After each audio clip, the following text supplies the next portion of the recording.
King of Games, the most prestigious rank you're able to obtain playing Duel Links. Well, prestigious might not be the right word, but it's certainly the highest rank you can possibly get. Now, it's no secret that me and the King of Games rank have had our differences in the past. Obviously, I made an entire video dedicated to talking about how garbage of a rank it basically is, with 0 rewards attached to the achievement. But like I said in that video, I feel like every single player should at least achieve the rank once in their Duel Links career. Although a crappy, easy, unrewarding rank, it is still the highest rank possible, and everyone should be aspiring to reach the top, and you only need to do it once to get the icon and the bragging rights, which makes up for 90% of the reward actually attached to King of Games. So this video is simply going to be a brief little guide giving you guys my best tips on how to climb to the top. Now just for a bit of background on me, I'm obviously not the greatest player out there. I'm not bad, but I'm obviously nowhere near the best. But when it comes to reaching King of Games, I've done it nearly every single month since the game came out, skipping maybe 5 or 6 months in total. Meaning I have reached this rank 50 plus times, so it's safe to say, I think I know what I'm talking about.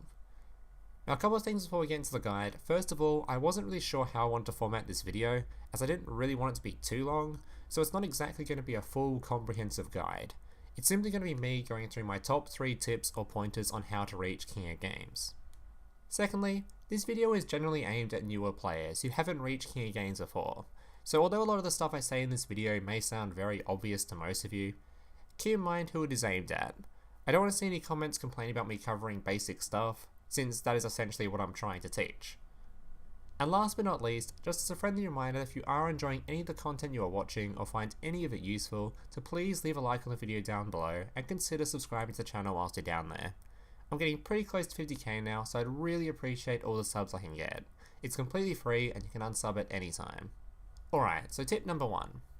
Make sure the deck you are using is a decent, coherent deck list. Now when I say decent deck, I don't mean top of the range, highest tier, most expensive, or anything like that. I just mean a deck list that is proven to not be complete shit. As long as your deck list is coherent, uses an art type that isn't complete arse, it is KoGable. Let's show a little example of 2 decks. The deck list on the left is what we call complete arse, and will never get you anywhere. It uses a ridiculous amount of one-off singular cards, it's way over the 20 card minimum, so you have a very low chance of drawing into your best cards anyway. It barely follows any kind of game plan or art type, it's basically just a load of trash.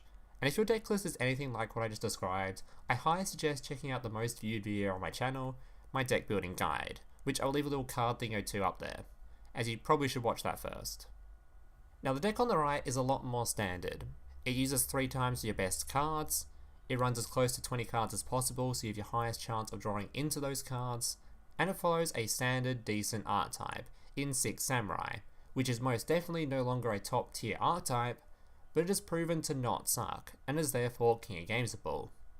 In fact, this deck list I'm currently showing you was a King of Games deck this month. If you want a list of decks that have already reached King of Games, I have plenty of other guide videos on my channel for the best performing decks, including some free to play videos as well. Or you can just go onto websites like Duel Links Meta and grab lists from there. I personally would recommend Trimid as it's fairly cheap and it's probably the strongest deck available for its cost. Basically, if your deck is built properly and uses a non-shit art type, you can climb to King of Games with it. Tip number 2. Be patient. If I were to give you guys a scale of the amount of skill needed versus the amount of grind needed to reach King of Games, the scale would look like this. To put it simply, you do not need to be good at Yu-Gi-Oh! To reach King of Games. Obviously, the better you are at the game and the more versed you are in the deck you're playing, the easier it will be, but you do not need to be a top tier player to reach the highest rank in this game, and let me tell you why. This game's rank system is complete and utter horseshit. So this game has 7 ranks, separated into tiers, and for whatever reason there is absolutely 0 demotion in anywhere below Legend. Now this causes a very major problem, and that being everyone and everything is instantly funneled into Legend tier. You have a 50% win rate, you'll reach Legend. You have a 30% win rate, you'll still reach Legend. You have a 10% win rate, guess what? You will still reach Legend. You literally only ever win games when your opponent disconnects or has a stroke mid-duel? Give it enough time, you'll still reach Legend. It only takes 4 games to rank up in Plat. That means all you need to do is get lucky 4 games in a row, via DCs or bricks, and you'll rank up. This means that if I was to do a rank distribution for this game, I reckon it would look something like this. Now I might be exaggerating a little bit, but you should get the point. It's so easy to get Legend that once you reach it, you shouldn't be expecting to play against the top 10, 20 or 30% of the player base skill wise. You're probably only against the top 50 or maybe even 70% of the game, and the later the month goes, the less likely to run into decent players, as most of them will already be in King of Games. This completely eliminates the skill factor needed for KoG. You just need to know how the game works and how your deck works.